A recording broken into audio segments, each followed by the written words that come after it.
വയനാട്ടിൽ രാഹുൽ തിരഞ്ഞെടുക്കപ്പെടുമെന്ന് കോൺഗ്രസ് വിശ്വസിക്കുന്നത് പോലെ അങ്ങനെ സംഭവിക്കുമെന്ന് CPM ഭയപ്പെടുന്നു.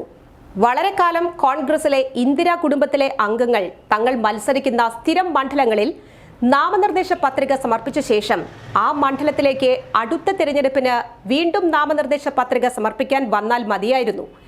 വിജയമുറപ്പിക്കുന്ന അത്തരം മണ്ഡലങ്ങൾ വളരെ കുറഞ്ഞു. അതിനൊരു ഉദാഹരണമാണ് കഴിഞ്ഞ തവണ അമേഠിയിൽ രാഹുൽ ഗാന്ധിയുടെ തോൽവി. ഇപ്പോൾ അങ്ങനെ ഒരു മണ്ഡലം ഉള്ളത് കേരളത്തിലെ വയനാടാണ്. കഴിഞ്ഞ തവണത്തേതുപോലെ ഇത്തവണയും അവിടെ രാഹുൽ തിരഞ്ഞെടുക്കപ്പെടുമെന്നും അതിന്റെ ഗുണം മറ്റെല്ലാ മണ്ഡലങ്ങളിലും തങ്ങൾക്ക് അനുകൂലമാകുമെന്നും കോൺഗ്രസ് വിശ്വസിക്കുന്നത് പോലെ വീണ്ടും അങ്ങനെ സംഭവിക്കുമെന്ന് CPM ഭയപ്പെടുകയും ചെയ്യുന്നു. ഈ ഭയം പാർട്ടിയുടെ ദേശീയ അംഗീകാരത്തിന് വേണ്ടി മത്സരിക്കുന്ന CPMന് സ്വാഭാവികം മാത്രം. പക്ഷെ ഭയന്നിട്ട് എന്ത് കാര്യം? ഇവിടെ കഴിഞ്ഞ തവണ BJPയുടെ ഘടകകക്ഷി മത്സരിച്ചിടത്ത് BJP മണ്ഡലം ഏറ്റെടുത്ത് പാർട്ടിയുടെ സംസ്ഥാന അധ്യക്ഷനെ തന്നെ മത്സരിപ്പിക്കുന്നു. ഇതുപോലെ CPM മണ്ഡലം ഏറ്റെടുത്ത് CPMലെ ശൈലജ ടീച്ചറെ പോലെ ജനപിന്തുണയുള്ള നേതാവിനെ മത്സരിപ്പിക്കണമായിരുന്നു. ഇനി തോറ്റാലും ടീച്ചർ MLA ആയി തുടരാമല്ലോ.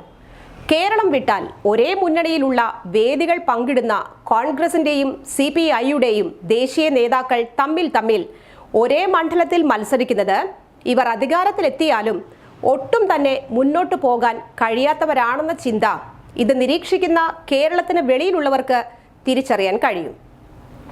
ഈ സാഹചര്യത്തിലാണ് രാഹുൽ ഗാന്ധി ഇന്ത്യ മുന്നണിയുടെ കേന്ദ്രത്തിനെതിരെയുള്ള പ്രതിഷേധ റാലിയിൽ വോട്ടിംഗ് മെഷീനെ കുറിച്ച് സംശയവും പ്രതിഷേധവും പ്രകടിപ്പിച്ചിരിക്കുന്നത്.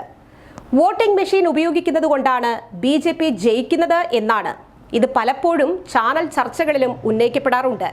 എന്നാൽ അവതാരകരെല്ലാം ഇത് കേട്ട് തല കുലുക്കുന്നതാണ് നമ്മൾ കാണാറുള്ളത്. ഏതൊരു കാര്യത്തിൻ്റെയും യുക്തിയെ ചോദ്യം ചെയ്യുന്നവരൊന്നും ഇക്കാര്യത്തിൽ എതിർവാദം ഉന്നയിക്കാറില്ല. സാധാരണക്കാരും നിരന്തരം ഇത് കേൾക്കുന്നു. ചിലരിത് പറഞ്ഞു നടക്കുന്നു. ഈ വോട്ടിംഗ് മെഷീൻ ആദ്യമായി കൊണ്ടുവന്നത് BJP അല്ല. കാലഘട്ടത്തിന്റെ മാറ്റം പോലെ വന്ന സാങ്കേതിക വിദ്യയാണിത്. മുൻപൊക്കെ തോറ്റതിന് ശേഷം പറയുന്ന കാര്യം ഇത്തവണ രാഹുൽ നേരത്തെ പറഞ്ഞു. മുൻകൂർ ജാമ്യം എടുത്തിരിക്കുന്നു. കർണാടകയിൽ കോൺഗ്രസ് ജയിച്ചപ്പോഴും തെലുങ്കാനയിലും പഞ്ചാബിലും ജയിക്കുമ്പോഴും കഴിഞ്ഞ തവണ കേരളത്തിൽ 19 സീറ്റ് നേടിയപ്പോഴും വോട്ടിംഗ് മെഷീന് കുറ്റമില്ലായിരുന്നു.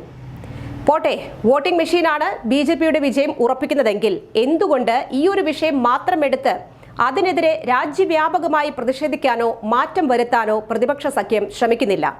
ഇനി ഇന്ത്യയിൽ തങ്ങൾ ആരും മത്സരിക്കില്ല, മത്സരിച്ചിട്ട് കാര്യമില്ല എന്ന നിലപാട് തിരഞ്ഞെടുപ്പിന് ശേഷം രാഹുലും പാർട്ടിയും തീരുമാനിക്കേണ്ടതല്ലേ? ഇദ്ദേഹം ഉന്നയിച്ച കാര്യത്തിൽ സത്യമുണ്ടെങ്കിൽ അതല്ലേ ചെയ്യേണ്ടത്? പദയാത്ര നടത്തി സമയം കളഞ്ഞിട്ട് എന്ത് കാര്യം? ഇതല്ലേ സാമാന്യബോധമുള്ള നിഷ്പക്ഷരുടെ ഉള്ളിൽ ഉയരുന്ന ചോദ്യം.